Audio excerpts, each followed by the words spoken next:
जय हिंद साथियों, स्वागत है आप सभी का आपके अपने ऑनलाइन परिवार आरएस स्टडी ट्रिक परिवार में। और जैसा कि आप थंबनेल में देख रहे हो, अपनी राम सिंह यादव की पुस्तक को कंटिन्यू करते हुए हम लेकर आए हैं आज लास्ट पेपर के पूरे 50 मोस्ट इंपॉर्टेंट क्वेश्चन।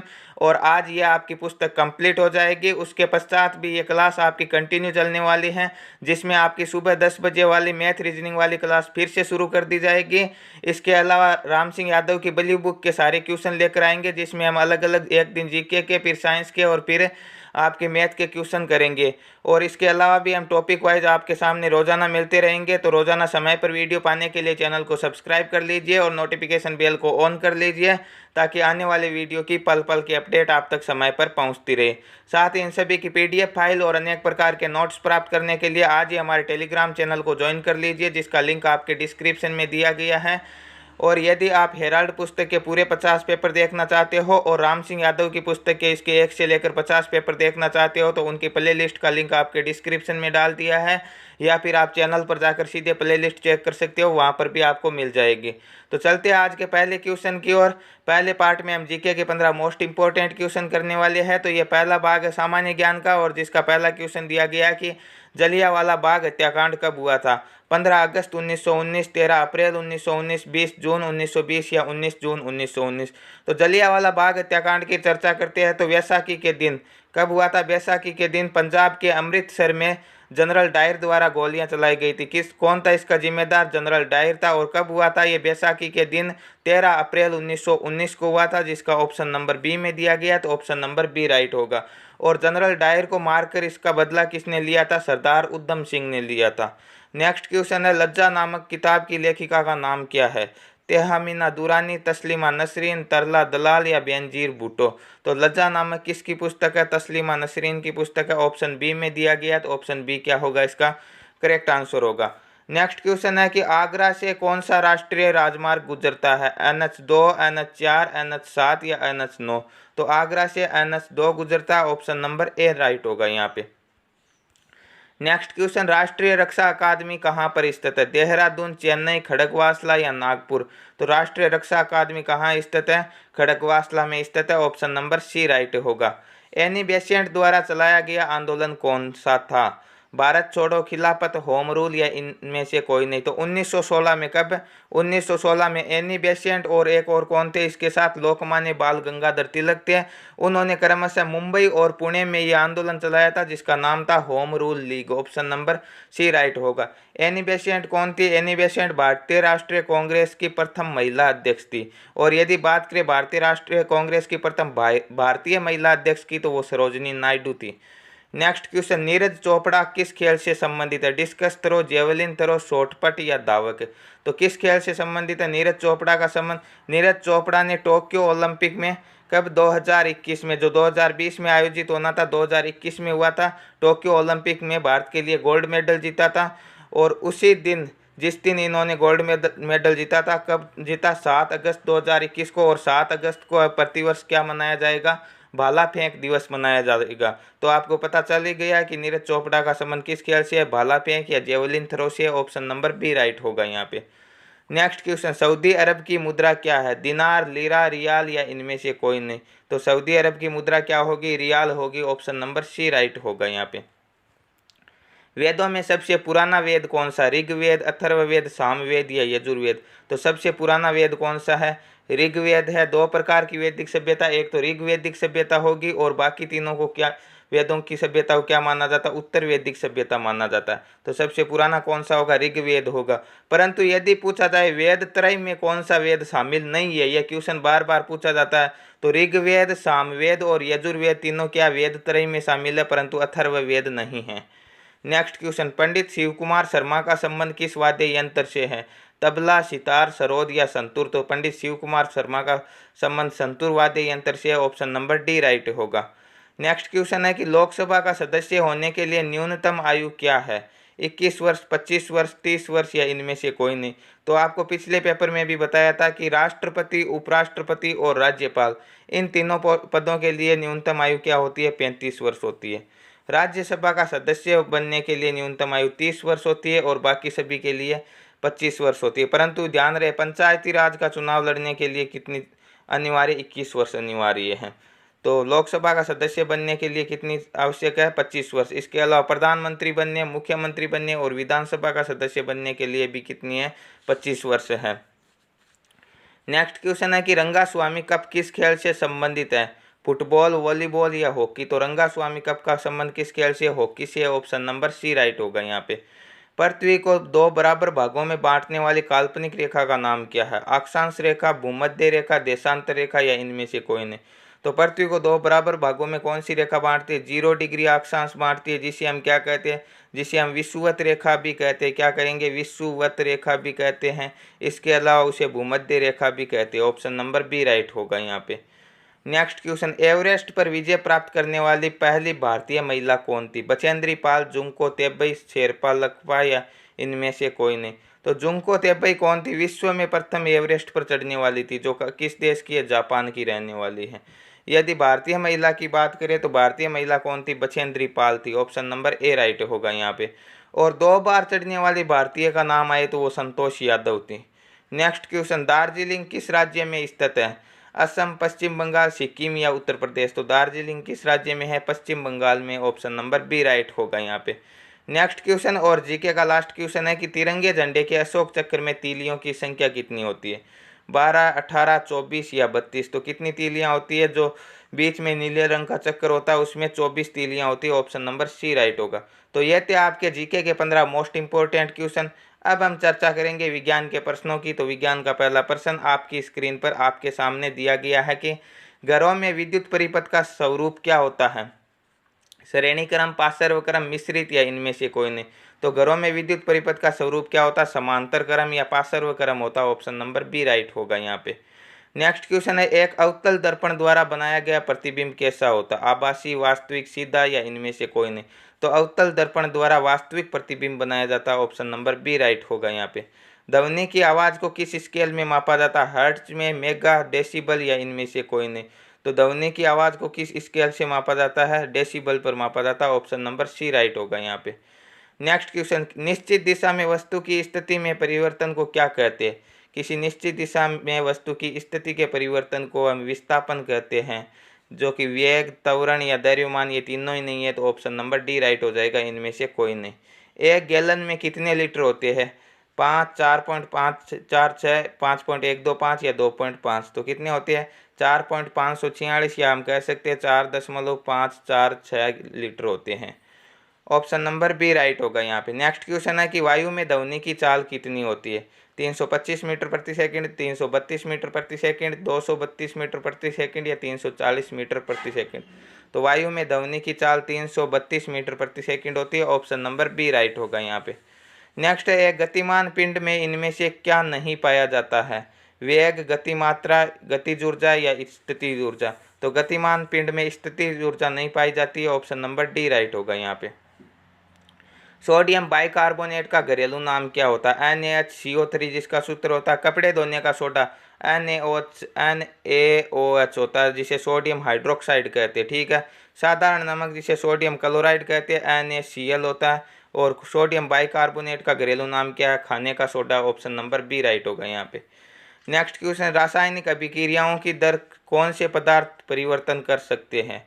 अम्ल, उत्प्रेरक, क्षार या इनमें से कोई नहीं? तो अभिक्रियाओं की दर को कौन परिवर्तित कर सकते हैं? उत्प्रेरक परिवर्तित कर सकते हैं। ऑप्शन नंबर बी राइट होगा। अम्लगम मिश्र धातु में पाए जाने वाले मुख्य धातु क्या होते हैं? पीतल, टिन, पारा या लोहा? तो अम्लगम मिश्र धातु में पाया जाने वाला मुख्य धातु होता है पारा। ऑप्शन नंबर सी राइट होगा यहाँ पे। हंसाने वाली गैस का रासायनिक नाम क्या होता है, जिसका सूत्र है क्या होता है? N2O, जिसे कहते हैं nitrous oxide. Option number B right होगा यहाँ पे। नेक्स्ट क्वेश्चन, ग्लूकोज का रासायनिक सूत्र क्या होता है? ग्लूकोज का सूत्र वही होता है C6H12 है और O6। ठीक है, C6H12 है, O6 किस ऑप्शन है? ऑप्शन बी में।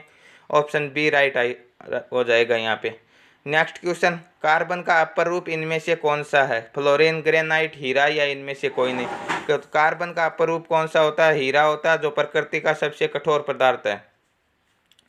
हीमोग्लोबिन में कौन सी खनिज लवण पाई जाती है? फास्फोरस, लोहा, आयोडीन या इनमें से कोई नहीं? तो हीमोग्लोबिन में लोहा पाया जाता है। ऑप्शन नंबर बी राइट होगा। और हीमोग्लोबिन में लोहे या आयरन की कमी से कौन सा रोग होता है? एनीमिया रोग होता है, जो विटामिन B12 की कमी से भी होता है। मानव शरीर की सबसे बड़ी ग्रंथि कौन सी होती है? थायराइड, पिट्यूटरी, यकृत या इनमें से कोई नहीं? तो सबसे बड़ी ग्रंथि की बात करें तो वो यकृत ग्रंथि है। ऑप्शन नंबर सी राइट होगा यहाँ पे। नेक्स्ट क्वेश्चन है, शरीर तंत्र प्रणाली को निम्न में से कौन नियंत्रित करता है? हार्मोन्स, फेफड़ा, गुर्दा या इनमें से कोई नहीं? तो हार्मोन, फेफड़ा और गुर्दा तीनों ही नियंत्रित नहीं करते। ऑप्शन नंबर डी होगा इनमें से कोई नहीं। सूर्य प्रकाश कौन सा विटामिन उत्पन्न करता है? तो सूर्य प्रकाश से कौन सा विटामिन मिलता है हमें? Vitamin E, vitamin A, vitamin B या विटामिन डी? तो सूर्य के प्रकाश से विटामिन डी मिलता है। ऑप्शन नंबर डी राइट होगा यहाँ पे। नेक्स्ट क्वेश्चन, निम्न में से सबसे अच्छा प्रोटीन का स्रोत क्या है? मछली, सेम या घी? तो प्रोटीन का सबसे अच्छा स्रोत क्या होगा यहाँ पे? ऑप्शन नंबर ए राइट होगा, मछली है। नेक्स्ट क्वेश्चन, प्लेग बीमारी किससे फैलती है? मक्खी, मच्छर, कुत्ता या चूहा? तो कुत्ते से तो कौन सा रोग होता है? कुत्ते के काटने से रोग होता है रेबीज रोग। और चूहों से फैलने वाली बीमारी कौन सी है? प्लेग है। ऑप्शन नंबर डी राइट होगा यहाँ पे, चूहा। नेक्स्ट क्वेश्चन और साइंस का लास्ट क्वेश्चन है, कोशिका विभाजन निम्न में से किस प्रक्रिया से होता है? हिट्रोसिस, युग्मन, माइटोसिस या इनमें से कोई नहीं? तो कोशिका विभाजन आपके माइटोसिस प्रक्रिया से होता है। ऑप्शन नंबर सी राइट होगा यहाँ पे। तो ये थे आपके साइंस के 15 मोस्ट इंपॉर्टेंट क्वेश्चन। 15 नहीं है, जो अंतिम के लास्ट के 5-7 पेपर है उनमें साइंस के 20 क्वेश्चन डाले गए हैं। तो ये 20 क्वेश्चन थे 16 से लेकर 35 तक। अब नेक्स्ट 10 क्वेश्चन आपके मैथ के हैं। तो गणित का पहला क्वेश्चन आपकी स्क्रीन पर आपके सामने दिया गया है कि 10.4 किलोग्राम 40 किलोग्राम का कितना प्रतिशत है? तो प्रतिशत निकालना है। तो किसका पूछा? 10.4 का पूछा। कुल संख्या कितनी है? 40 है। इंटू किससे करवा देना? 100 से गुणा करवा देना। ठीक है, 0 से 0 कट जाएगा और ये 0 इस पॉइंट से कट जाएगा। 104 में 4 का भाग देंगे तो कितनी बार जाएगा? 26 चौके 104 होता है, 26%। राइट आंसर होगा ऑप्शन नंबर ए में है। तो ऑप्शन नंबर ए राइट हो जाएगा यहाँ पे। नेक्स्ट क्वेश्चन, यदि 4a³ + 1 = 501 है तो a का मान ज्ञात कीजिए। क्या दिया गया प्रश्न में? 4a³ + 1 बराबर दिया गया 501। ठीक है, अब ये एक यहाँ पे प्लस का पक्षांतरण करेंगे तो माइनस का। तो 4a³ बराबर क्या हो जाएगा? 501 में से ये 1 घटा देंगे तो 500 हो जाएगा। ठीक है, अब ये 4 यहाँ पे गुणा में पक्षांतरण कर देंगे तो भाग में। तो 500 में 4 का भाग कितनी बार जाएगा? a³ बराबर हो जाएगा 125। ठीक है, 4 का भाग 125 बार जाएगा। ये क्यूब हटाने के लिए इसका क्या कर देंगे? घनमूल। और 125 का घनमूल क्या होता है? 5 होता है, आप सभी जानते हो। तो 1 का मान कितना आ गया? 5 आ गया। ऑप्शन नंबर बी राइट हो जाएगा यहाँ पे। नेक्स्ट क्वेश्चन, x² + 15x + 56 के गुणनखंड क्या है? गुणनखंड करने आपको किसके करने हैं? x² + के 15x + के 56। अब आपको क्या करना होगा? इस b के अर्थात 15 के ऐसे 2 टुकड़े करने हैं, जिसे जोड़े या घटाए तो 15 आए और गुणा करे तो क्या आना चाहिए? इस 1 और 56 के गुणनफल अर्थात 56 आने चाहिए। तो इसे हम लिख सकते हैं x² + के 7x + के 8x। 8 और 7 15 होते हैं और 8 7 56 भी होते हैं, कोई फर्क नहीं पड़ेगा। प्लस के 56 लिख दिए। यहाँ पे कॉमन क्या आ रहा है? x इसमें भी है, x इसमें भी है, तो x कॉमन आ जाएगा। x² में x का भाग x बार प्लस x से x कैंसिल तो 7 हो जाएगा। यहाँ पे कॉमन क्या आएगा? इसमें 8 है और इसमें भी 8 का भाग जाता है, तो प्लस के 8 कॉमन आ जाएंगे। 8 से 8 कैंसिल, x बच जाएगा प्लस 8 का भाग 56 में 7 बार। तो एक तो कोष्टक के अंदर से लेना x + 7 और एक बार वाला x + 8। तो गुणनखंड क्या आ जाएंगे? x + 7 और x + 8। Option number C right हो जाएगा यहाँ पे। नेक्स्ट क्वेश्चन, 5000 रुपये पर 8% दर से 2 साल का साधारण ब्याज क्या होगा? तो साधारण ब्याज ज्ञात करना कितना होता है? समय और दर के गुणनफल के बराबर होता है। आपको बताया गया 8% दर है और 2 वर्ष का समय है, तो कितने हो जाएंगे? 8 दूने 16% ब्याज हो जाएगा। तो 5000 का क्या निकाल लेंगे? 16% निकाल देंगे। 5000 × 16/100, 2 0 से 2 0, 16 पंजे 80 और 1 0 उतार देंगे तो 800 रुपये ब्याज हो जाएगा। ऑप्शन नंबर सी राइट होगा यहाँ पे। नेक्स्ट क्वेश्चन, एक आदमी 2.5 किलोमीटर 10 मिनट में पूरा करता है, तो उसकी चाल किलोमीटर प्रति घंटे में बताओ। तो आदमी कितनी दूरी बटा समय, चाल का सूत्र होता है। दूरी कितनी गई है? 2.5 किलोमीटर दी गई और समय दिया गया 60 मिनट, परंतु इसे हमें घंटा में बदलना है। तो 1 घंटे में कितनी मिनट होती है? 60 मिनट होती है। तो 60 से गुणा कर देंगे। अब क्या कर लेंगे? 0 से 0 काट देंगे। 2.5 को 6 से गुणा करेंगे, 25 छके 150। 1 से पहले दशमलव है, 1 से पहले दशमलव लगा दिया। 15 किलोमीटर प्रति घंटा होगी उसकी चाल। ऑप्शन नंबर बी राइट होगा यहाँ पे। नेक्स्ट क्वेश्चन है कि वृत्त की परिधि का सूत्र क्या होता है? पाई आर स्क्वायर किसका होता है? वर्त के क्षेत्रफल का सूत्र होता है। परिधि का सूत्र होता है 2 pi R. Option number B right होगा यहाँ पे। नेक्स्ट क्वेश्चन, निम्न में से अक्ष का मान ज्ञात कीजिए। ठीक है, ये एक कोण दिया गया और इसके सामने का एक ही बिंदु पर जब दो आमने सामने कोण होते हैं तो इसे शीर्षाभिमुख कोण कहते हैं, और शीर्षाभिमुख कोणों का मान हमेशा बराबर होता है। ठीक है, तो ये 72 का है, तो ये भी पूरा किसका होगा? 72 का ही होगा। ठीक है, तो अक्ष प्लस के 35 बराबर 72 डिग्री होना चाहिए। ठीक है, तो ये 35 उधर जाएगा तो किसका हो जाएगा? माइनस का। तो 72 में से 35 घटाएंगे तो कितना आएगा? 37 डिग्री का आएगा। ऑप्शन नंबर बी राइट होगा यहाँ पे। नेक्स्ट क्वेश्चन, यदि क्रय मूल्य 500 रुपये है और लाभ 20% है तो विक्रय मूल्य ज्ञात करें। तो क्रय मूल्य आपको बताया गया हमेशा 100% होता है और उस पर 20% लाभ, तो विक्रय मूल्य कितना हो जाएगा? 120%। और किसका 120%? 500 का 120% बटे 100। ठीक है, 0 से 0 और इस 0 से ये 0, 12 पंजे 60 और एक 0 उतार देंगे, 600 रुपये विक्रय मूल्य होगा। ऑप्शन नंबर बी राइट होगा यहाँ पे। नेक्स्ट क्वेश्चन, 0.000064 का वर्गमूल ज्ञात करो। ठीक है, तो 64 का वर्गमूल आपको पता 8 है। अब आपको दो संख्याओं में से एक लेनी है। ठीक है, ये 2 जीरो है, 4 जीरो है, तो 4 में से 2 लेना। ठीक है, तो 0.008 इसका वर्गमूल होगा। ऑप्शन नंबर सी राइट होगा यहाँ पे।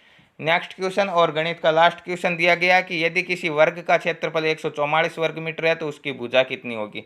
तो वर्ग के क्षेत्रफल का सूत्र क्या होता है? भुजा स्क्वायर बराबर 144 है, तो भुजा कितनी हो जाएगी? स्क्वायर हटाने के लिए इसका वर्गमूल, 144 का वर्गमूल कितना हो जाएगा? 12, तो भुजा 12 मीटर हो जाएगी। ऑप्शन नंबर ए राइट होगा यहाँ पे। तो यह थे गणित के मोस्ट इंपॉर्टेंट क्वेश्चन। अब हम चर्चा करेंगे रीजनिंग के प्रश्नों की। तो रीजनिंग का पहला प्रश्न आपकी स्क्रीन पर आपके सामने दिया गया है कि पहले शब्दों में जो संबंध बताया गया वही आपको दूसरे में देखना है। ठीक है, तो पहले में क्या संबंध बताया गया है? पी जेड क्यू डब्ल्यू को आगे लिखा है एन एक्स ओ यू। ठीक है, तो पी कितने नंबर पे आता है? 16 पे आता है और एन 14 पे आता है, तो 2 कम किए गए। ठीक है, जेड आता है आपके 26 पे और ये आता है 24 पे, इसमें भी 2 कम किए। ठीक है, क्यू 17 पे आता है और ओ 15 पे आता है, इसमें भी 2 कम किए। और डब्ल्यू आता है आपका 23 में और यू आता है 21 में, इसमें भी 2 कम किए। 2 कम कर रहा है। ठीक है, तो एफ 6 पे आएगा, 4 पे कौन आएगा? 2 कम करेंगे तो डी आएगा, तो पहला अक्षर डी आएगा। केवल एक ही ऑप्शन में, तो ऑप्शन नंबर सी राइट हो जाएगा। फिर आगे आई 9 पे आता है, 7 पे जी आएगा। ठीक है, एस 19 पे आता है, 17 पे क्यू आएगा और 11 में से 2 घटाएंगे, 9 पे आई आएगा। तो डी जी क्यू आई एक ऑप्शन में, ऑप्शन सी राइट हो जाएगा यहाँ पे। नेक्स्ट क्वेश्चन, दिए गए विकल्पों में से संबंधित युग्म को चुनिए। सिर मानव शरीर, देखिए सिर मानव शरीर का एक भाग है, तो आगे क्या होगा? घन, वर्त, ये अलग अलग चीजें। वर्त वर्त ये भी अलग है, त्रिभुज और ये भी अलग है। वर्तांश वर्त का एक भाग होता है। ऑप्शन नंबर ए राइट होगा यहाँ पे। नेक्स्ट क्वेश्चन, एक सीरीज दी गई है और आगे की संख्या आपको ज्ञात करनी है। क्या सीरीज है? 1 5 2 6 3 7।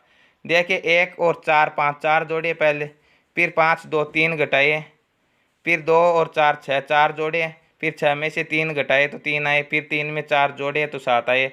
अब 7 में से फिर से 3 घटाएंगे तो 4 आएंगे। ऑप्शन नंबर सी राइट होगा यहाँ पे। नेक्स्ट क्वेश्चन ब्लड रिलेशन का क्वेश्चन है कि पी और क्यू क्या है? पी और क्यू बहने हैं। ठीक है, पी और क्यू क्या हो गई? बहने हो गई। ये पी और क्यू आपस में दोनों बहने हो गई। ठीक है, आर और एस भाई है, आर और एस भाई है। एक बार इधर लिख देते, इनसे कोई संबंध नहीं, ये भाई है। आगे लिखा है कि पी की लड़की आर की बहन है। पी के कोई लड़की होगी, मान लो ये पी की कोई लड़की, और ये किसकी है? आर की बहन है। और हमें पता है आर और एस क्या है? भाई है। तो आर और एस क्या हो गए? पी के लड़के हो गए ये दोनों। ठीक है, ये इसकी लड़की बहन है, तो क्यू क्या हो जाएगी? क्यू इनकी मौसी हो जाएगी सभी की। तो फिर क्यू का एस से क्या संबंध है? क्यू एस की, आर की, और ये जो पी की लड़की इसकी मौसी हो जाएगी। यहाँ पे क्या होगा? मौसी हो सकती है, चाची हो सकती है और बुआ हो सकती है। ठीक है, यदि मौसी होता ऑप्शन में तो ज़्यादा करेक्ट होता, परंतु चाची या बुआ यहाँ पे राइट आंसर होगा। ऑप्शन नंबर डी राइट होगा यहाँ पे। नेक्स्ट क्वेश्चन, RATION को लिखा है एक शब्द में कूटबद्ध किया गया OXQFL के, तो उसी कोड में आगे जो शब्द दिया गया उसी हमें करना। आर कितने पे आता है? 18 पे। ओ आता है 15 पे, 3 कम किए। ए आता है 1 नंबर पे, इसमें से क्यू आता है 24 पे, तो इसमें भी 3 कम किए गए। 3 कम करेंगे फिर क्या आ जाएगा? फिर से 26 पे जेड आ जाएगा, 25 पे वाई आ जाएगा और 24 पे एक्स आ जाएगा। ठीक है, फिर टी आता है 20 पे और 3 कम किया तो 17 पे क्यू आ रहा। आई 9 पे 3 कम किया, 6 पे एफ आ रहा। 3 3 कम कर रही है, तो एल 12 पे आता है। यहाँ पे 12 में से 3 कम करेंगे 9 पे कौन आएगा, 9 पे आएगा आपका आई। तो आई 2 ऑप्शनों में है, तो ये 2 ऑप्शन तो पहले से ही कैंसिल हो जाएंगे। फिर यू आता है आपके 21 पे 3 कम करेंगे, 18 पे कौन आएगा, आर आएगा। तो इसमें टी है, ये भी कैंसिल हो जाएगा, ऑप्शन डी राइट हो जाएगा। ठीक है। एम 14 पे आता है तो सॉरी 13 पे आता है, 10 पे जे आएगा। फिर 20 से 3 कम करेंगे तो वाई आ जाएगा। ठीक है। ई से 3 कम करेंगे बी आ जाएगा, और आर से 3 कम करेंगे ओ आ जाएगा। ऑप्शन नंबर डी राइट होगा यहाँ पे। तो यह थे आज के लास्ट पेपर के पूरे 50 मोस्ट इंपॉर्टेंट क्वेश्चन। आज आपके इस पेपर के साथ साथ आपकी ये पुस्तक भी कंप्लीट होती है, ये आपकी आंसर की है, और इन सभी की पीडीएफ आपको टेलीग्राम पर मिल जाएगी। यदि ज्वाइन नहीं किया है तो ज्वाइन कर लीजिए। और अब आपकी क्लास के अंतर्गत आपकी जो मैथ रीजनिंग वाली सुबह वाली 15:5 के अनुपात में जो क्वेश्चन चल रहे थे वो कंटिन्यू कर दिए जाएंगे। और जल्दी आपके लिए राम सिंह यादव की जो ब्लू बुक है उसके सारे क्वेश्चन लेकर आएंगे, जिसमें एक दिन मैथ के करेंगे, एक दिन जीके के, एक दिन साइंस के, इस तरह कंप्लीट करेंगे। और इसके अलावा भी हम रोज़ाना कभी कोई न कोई टॉपिक लेकर आपके सामने आते रहेंगे। और मैथ मजबूत करने के लिए आपको RS अग्रवाल की पुस्तक के क्वेश्चन भी करवाए जाएंगे। और ये सीरीज आपकी कंटिन्यू चलने वाली है। तो रोज़ाना समय पर वीडियो पाने के लिए चैनल को सब्सक्राइब कर लीजिए और नोटिफिकेशन बेल को ऑन कर लीजिए। आपके एक एक सब्सक्राइबर से, एक एक लाइक से ही हमें मोटिवेशन मिलता है, और इसी के आधार पर आगे की वीडियो बनाते रहते हैं। तो मिलते हैं नेक्स्ट पार्ट में, तब तक के लिए थैंक यू, धन्यवाद, जय हिंद, जय भारत।